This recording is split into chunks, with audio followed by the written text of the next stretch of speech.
Hola, ¿qué tal, profesora licenciada Irma Sol Martínez? Soy el alumno Amando Martín Romero Santiago, matrícula MX 009329. Estoy cursando la licenciatura en Derecho. En esta ocasión voy a presentar mi proyecto integrador sobre función de los juicios orales para destacar las características del proceso en enjuiciamiento penal y los principios que intervienen.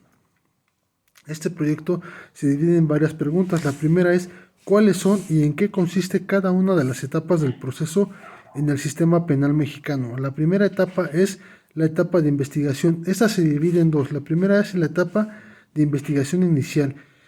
Esta se presenta desde el momento que se encuentra el mecanismo procedimental, es decir, una denuncia o una querella. La segunda fase de la investigación es la investigación complementaria, la cual consiste en darle a conocer al imputado la naturaleza y causa de la acusación a través de una audiencia inicial. El juez de control en la audiencia inicial y después de formulada la imputación determina si hay vinculación al proceso o no. La segunda etapa es la etapa intermedia. Se divide en dos fases: la etapa escrita y una etapa oral. La escrita es: el Ministerio Público presenta ante el juez de control la formulación de la acusación, y la oral se lleva a cabo mediante una audiencia. El Ministerio Público hace un resumen de la acusación, seguida de las exposiciones de la víctima o ofendido y el acusado por conducto de su defensa. El juez se cerciorará de que se ha cumplido con el descubrimiento probatorio a cargo de las partes, y en caso de controversia se abrirá un debate entre las mismas y resolverá lo procedente. La etapa intermedia concluye con un dictado de auto de apertura a juicio oral o alguna forma de terminación anticipada del proceso, consistente en el procedimiento abreviado. 3.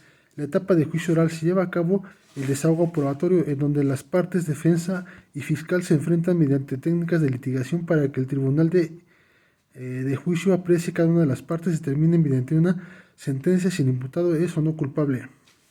El tribunal de enjuiciamiento no debió intervenir en el proceso previamente como juez de control. La siguiente pregunta es: ¿cuáles son y en qué consiste cada uno de los principios que rige el proceso penal acusatorio en México? Publicidad. Las audiencias son públicas, es decir, cualquier persona o medio de comunicación puede entrar a las audiencias. Concentración.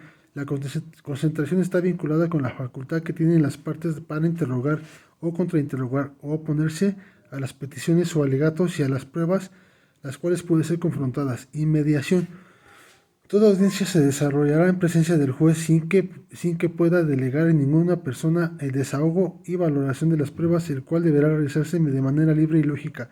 Siguiente: concentración y continuidad. La concentración implica que durante la audiencia se llevará a cabo el mayor número de actos procesales, y la continuidad está vinculada con la concentración, ya que cuando no sea posible realizar determinado acto procesal por cuestiones de tiempo, deberán reanudarse el día siguiente. ¿Para qué sirven las pruebas? El órgano jurisdiccional puede llegar a una conclusión sobre la versión de los hechos que comenten las partes, siempre y cuando las evidencias aporten elementos que sustenten los planteamientos, llegar a la verdad y obtener una garantía contra las arbitrariedades de las autoridades. Para el juez, justifique sus determinaciones en el marco de la legalidad, la legitimidad y respeto a los derechos involucrados. ¿En qué consiste la libertad de prueba? Es un principio del régimen probatorio y se sustenta del derecho que tienen las partes de producir una prueba, es decir, a constatar la existencia o inexistencia de un hecho delictivo. ¿En qué consiste la existencia de la prueba? Los datos y las pruebas deberán ser obtenidas, producidas y reproducidas lícitamente y deberán ser admitidas y desahogadas en el proceso. ¿En qué consiste la libre valoración de la prueba? Los jueces pueden otorgarle el valor a cada elemento de prueba a través de una serie de límites en su actividad judicial. ¿Cuáles son los principios básicos del sistema penal acusatorio y en qué consiste cada uno de ellos? Juicio previo y debido proceso.